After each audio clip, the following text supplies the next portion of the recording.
이어지는 순서는 재미와 의미 중 하나는 꼭 담아내는 정다호 기자의 팩트아워 시간입니다. 특히 이 시간에는 또 감독 출신인 석진욱 해설위원과 함께하는 만큼 V리그 감독과 관련된 의미 있는 또 팩트를 준비해 주셨다고요?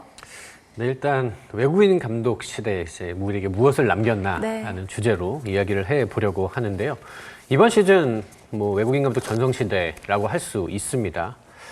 남자부 5명, 여자부 1명, 총 6명으로 시즌을 시작했고, 특히 남자부는 국내 감독이 이제 2명에 불과할 정도로 이제 외국인 감독이 대세로 정착을 했는데, 일단 왜 변화에 직면을 했나라는 질문을 던진다면, 일단 선진 배구, 현대 배구의 흐름을 따라가기 위한 특히 이제 구단 수뇌부 분들의 동경, 열망이 있었고요.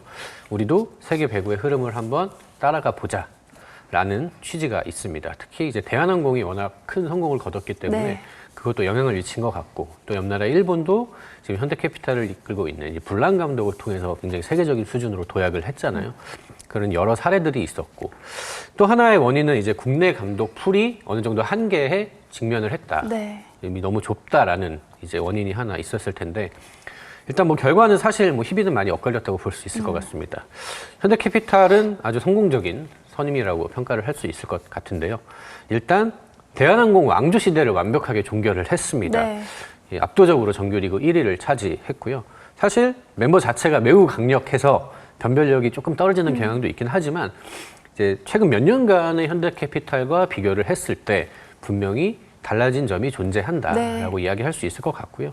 특히나 이제 레오라는 V리그에서 가장 화려하고 뛰어난 스타를 불란 감독이 정말 잘 제어하고 통제한 이런 리더십이 많이 엿보였고요. 블로킹이라든지 세터의 역할이라든지 또 이런 면에서도 분명히 달라진 모습이 보였습니다. 여자부 같은 경우는 이제 외국인 감독이 흥국생명의 아본단자 감독 한 명인데, 사실 개막 전에 많은 분들 아시겠지만 트럭 시위가 있었습니다. 흥국생명 일부 팬들이 이제 트럭을 보내서 이제 아본단자 감독의 일종의 반대하는 그런 움직임이 있을 정도로 사실 신뢰를 받지 못했고 또 입지도 그렇게 넓지 않았다고 볼 수 있는데, 이번 시즌 남자부와 마찬가지로 압도적인 1위를 차지했습니다. 사실 여자부에서 압도적으로 정규리그 1위를 차지하는 게 저는 의미가 더 크다고 생각합니다. 저희 팩트아워 시간에도 다뤘지만 여자부는 왕조 시대가 없단 말이죠. 연속으로 이렇게 잘 하는 게 아주 어려운 환경인데, 이 흥국생명 같은 경우는 이번 시즌 정말, 물론 김연경 선수가 있긴 하지만 사실 이 후반기에 흥국생명은 정말 4명의 선수가 밥 먹듯이 두 자릿수 동시에 득점하는 그런 토탈 배구를 했거든요. 분명히 아본단자 감독 체제에서 흥국생명만의 이 토탈 배구가 정착을 했다고 생각을 하고요. 그런 의미에서 어쨌든 이런 팀들은 외국인 감독을 통해 도약을 했다, 이렇게 정리할 수 있을 것 같습니다. 네, 이렇게 정리해 주신 대로 명함이 분명히 존재하기는 합니다만, 일단 현재 시점에서 봤을 때는 이제 V리그의 외국인 감독 선임이 트렌드가 됐다라고 감히 말할 수 있는 상황이 된 것 같습니다. 석진욱 해설위원도 또 감독 출신인 만큼 지금 이런 분위기나 트렌드에 어떤 좀 이유가 있었다고 생각을 하실까요? 저는 일단은 성적 아닐까요? 네, 작년에 대한항공과 OK가 좋은 성적을 냈기 때문에 구단에서는 변화를 원했을 거고요. 그리고 일단 우리 한국에서는 외국인 감독이 들어왔을 때 변화를 보고 싶었을 거예요. 그러니까 그동안 한국 배구는 외국인 선수 위주로 공격을 풀어나가고 국내 선수들은 받쳐주는 입장이었거든요. 그런 시스템을 좀 변화를 주고요. 토탈 배구로 변화하고 하는 모습을 보고 싶지 않았을까, 그런 생각합니다. 네, 분명 이제 새로운 변화, 뭔가 확실히 달라지는 부분에 대한 기대감이 분명히 있었을 겁니다. 그에 따라서 이제 좋은 성적을 내고 있는 외국인 감독이 이끄는 팀들도 볼 수 있었지만, 반대로 조금 아쉬운 사례도 없지 않았어요?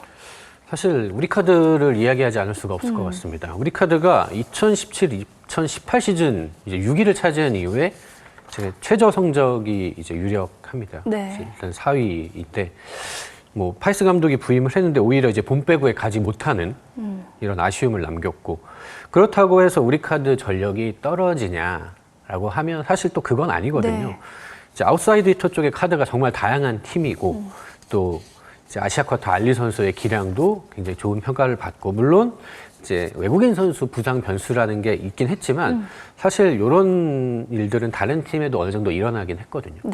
그래서 그 점을 생각을 해도 분명히 좀 아쉽다라고 얘기를 할 수 있을 것 같고, 지난 시즌 이제 OK금융그룹이 아주 성공적으로 시즌을 보냈는데 이번 시즌은 지금 최하위가 유력합니다. 네.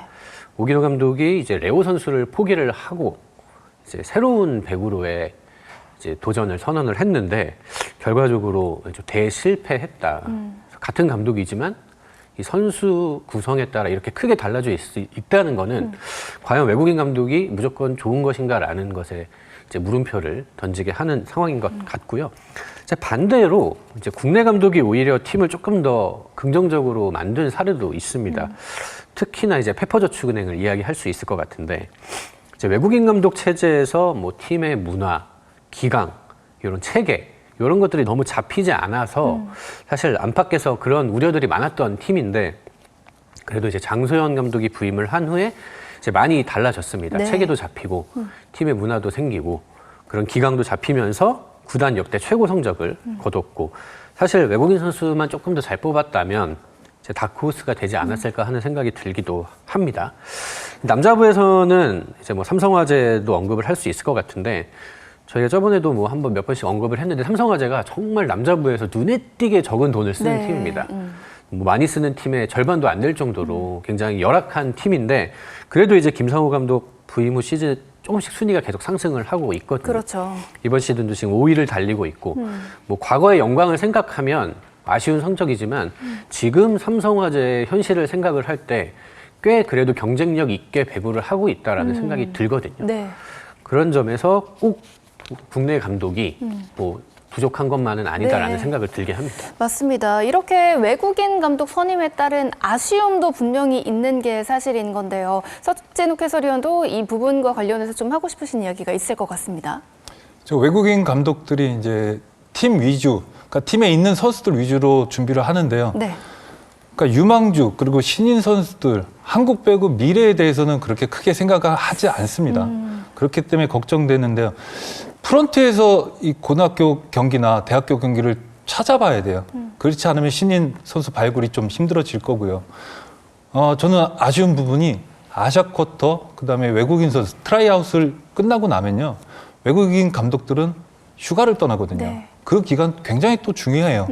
하지만 그 사람들도 휴가는 가긴 가야죠. 그렇죠. 네. 네, 그렇기 때문에 아마도 프론트에서 해야 될 역할들이 많아지지 않을까 생각이 듭니다. 네, 확실한 좀 시스템이 갖춰지지 않은 상태라면 확실히 좀 어려움은 분명히 존재할 거라고 생각을 해봅니다. 다만 이제 성공 사례와 또 아쉬운 사례를 저희가 동시에 좀 들여다볼 수 있는 상황인데, 일단 이 외국인 감독 선임에 따른 뭐 업계라고 한다면 뭐 선수들이라든지 아니면 주변의 또 반응은 어떤지도 궁금한데요. 일단은 뭐 긍정적으로 보는 부분은 선수 기용에 이제 편견이 없다라는 네. 것 같습니다. 뭐 사실 현대캐피탈이 정광인 선수를 이제 웜업존에 이렇게 머물게 할 수 있는가? 네.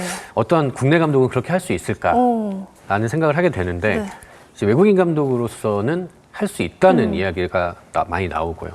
그리고 또 이제 뭐 현대캐피탈은 이제 신풍 선수의 포지션 변경이라든지, 그리고 또 우리카드도 긍정적이었던 면은 뭐 어쨌든 많이 출전하지 않았던 이강원 선수를 좀 폭넓게 활용을 하면서 좀 돌파구를 찾으려고 했다. 네. 이런 점이 있을 것 같고, 특히 이제 많이 이야기하는 점은 이제 무리하게 출전시키는 거는 별로 없다. 그러니까 이 우리 문화 자체가 조금 아파도 참고 해야 된다라는 네. 특히나 게 이름값 있는 선수들이라면. 그렇죠, 있는데, 네. 그래도 외국인 감독 경우는 그래도 부상 관리를 굉장히 철저하게 해주는 편이다라는 이야기를 좀 많이 했는데, 다만 요거는 이제 악용하는 선수도 일부 있다라는 거죠. 그러니까 정말 아픔을 참고 내가 팀을 위해서 해야 된다라고 이를 악물고 하는 선수들이 있는 반면, 할 수 있는데 조금 이제 아파도 그걸 외국인 감독의 그런 이제 정서를 이용해서 네. 뛰지 않는 선수도 있다라고, 많지는 않지만 일부 있다. 그런 거는 좀 아쉬워하는 목소리도 조금 있었고, 이제 선수들 사이에서 보면 이제 팀 관리가 조금 타이트하지 않다는 점을 사실 선수들이 좋아한다는 건데, 네. 흔히 말하면 이제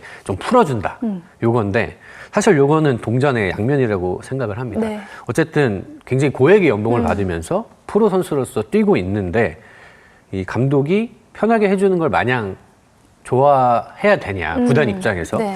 그건 전 그렇지 않다고 생각을 합니다. 그러니까 선수가 만약에 정말 프로페셔널하게 내가 감독이 뭐 어떻게 관리를 하지 않아도 내가 스스로 나를 컨트롤하고 내가 배구에 집중할 수 있게 한다면 문제가 되지 않지만 현실적으로 그렇지 않은 선수들도 있거든요. 네. 그래서 실제로 시즌 중에 뭐 음주 사태라든지 이런 불미스러운 일이 구단에서 일어나는 경우도 사실 우리가 쉽게 볼 수 있고, 그래서 요거는 조금 이 성적이 만약에 나오지 않는다면 이런 방식이 과연 맞느냐라는 질문을 할 수 있을 것 같습니다. 네. 그리고 한 가지 또 다른 측면, 이제 코칭 스태프 사이에서는 그래도 확실히 이제 현대 배구, 조금 선진적인 배구의 흐름, 뭐 훈련 방식 이런 것들을 배울 수 있다라는 이제 긍정적인 반응은 네. 있는 걸로 확인을 했고요.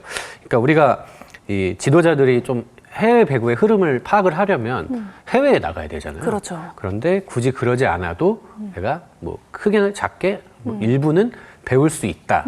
이런 점에서 이제 긍정적으로 평가하는 목소리도 네. 있었습니다. 근데 사실 지금 성공 사례를 들여다봤을 때 앞서도 살짝 언급을 해주신 것도 있었는데 워낙에 좀 전력이 좋은 팀이다 보니까 그런 면에서는 조금 변별력이 없을 수 있다. 뭐 이런 평가도 있거든요. 그러니까 사실 굉장히 팀 사정, 네네. 환경 뭐 이런 거에 따라 많이 다른 것 같은데요. 그러니까 만약에 외국인 감독이 와서 아까 언급한 삼성화재처럼 네. 정말 연봉이 낮은 팀, 혹은 여자부에서 이번 시즌 FA를 통해서 선수를 많이 데려오지 못해서 네. 전력이 약하다는 평가를 받은 뭐 GS 칼텍스 이런 팀들을 굉장히 막 상위권으로 끌어올리면 뭐 무조건 좋다라고 할 수도 있겠지만 사실 그렇지 않잖아요. 그렇죠. 그래서 뭐 장단점이 있고 또 좋은 점, 안 좋은 점, 또 밝은 게 있으면 그림자도 있고 그렇기 때문에, 그리고 또 이제 구단에서는 좀 1년으로는 우리가 이게 서로 다 파악하기는 어렵다. 네네. 좀 알아가는 시기였다라고 이야기를 하는데, 근데 이제 또 그런 건 있죠. 이 1년을 그런 시간으로 뭐 일종의 보내도 되는 것인가? 라는 거에 대한 질문은 할 수 있을 것 같습니다. 네네. 그러니까 이 시즌은 그럼 못해도 되는 것인가? 그거는 사실 우리가 아니라고 생각을 하잖아요. 당장 잘하는 것도 중요한데 그런 것들을 포기하고 이제 외국인 감독을 데려와야 되냐? 네. 그리고 또 다음 시즌 당장 잘한다는 보장이 있는가? 그런 질문을 또 할 수가 있기 때문에 네. 사실 이거는 굉장히 결론을 내리기 쉽지 않은 이슈인 것 같습니다. 맞습니다. 그렇기 때문에 이 외국인 감독 선임이 뭐 트렌드가 되고 대세가 됐다고는 하지만 또 무조건적으로 좋다 이렇게 생각은 할 수는 없을 것 같고요. 조금 더 신중함이 필요한 사안이 될 것 같습니다. 그렇기 때문에 또 석진욱 해설위원 역시도 또 감독 출신이고 또 국내 배구의 또 자존심을 또 지켜가고자 하는 입장인 만큼 좀 이런 질문을 드려보고 싶은데요. 이렇게 외국인 감독 선임이 뭐 대세가 되고 트렌드가 되고 있는 이 분위기에 있어서 국내 감독도 조금 더 분발할 필요가 있지 않겠습니까? 그렇죠. 분발해야죠. 네. 그러니까 감독이 예전에 자신이 느꼈던 거, 배웠던 거를 토대로 이 지도를 하거든요. 네. 근데 변화가 들어왔어요. 변화 받아들여야 되고요. 그리고 끊임없이 생각을 하고 이거를 노력을 해야 돼요. 그러면서 대화를 하면서 어떻게 선수들이 좋은 기량을 갖고 시합을 할 수 있는지 고민을 좀 해봐야 되겠죠. 네. 저는 이제 재미도 있어야 되고요. 그리고 선수들 디테일하게 좀 더 다가가갖고 선수들 기량을 좀 더 올려줄 수 있게 도와주고 뭐 이런 부분부터 해갖고 노력을 많이 해야 되겠죠. 네, 석진욱 해설위원도 또 세계 배구 흐름을 위해서 연수도 가시고 또 지금도 관심 있게 많이 보고 계시잖아요. 좀 어떤 이유로 좀 그런 많은 공부를 또 하고 계신지도 궁금한데요. 사실 저도 부족했어요. 많이 부족했기 때문에, 그리고 외국에서는 어떻게 훈련하는지를 좀 궁금해했거든요. 네. 그러면서 저도 프랑스랑 일본을 갔다 왔는데 확실히 이 분위기는 달랐거든요. 그렇기 때문에 그 분위기를 어떻게 끌어와야 되는지 그거에 대해서 많은 고민을 하고 생각을 해봤죠. 네, 그러니까 확실히 또 배구도 선수 시절 정말 잘 하셨고 또 이렇게 좋은 지도자에게서 많이 배운 것들도 있지만 또 이런 또 다른 무대에서 흡수할 수 있는 것들도 차원이 다른 부분도 분명히 있는 것 같습니다. 참 많은 것들을 생각하게 하는 그런 감독 선임인 것 같은데요. 이번 주에도 참 많은 의미를 담은 팩트 아워 시간이었습니다. 다음 이 시간도 또 많은 기대를 부탁드립니다.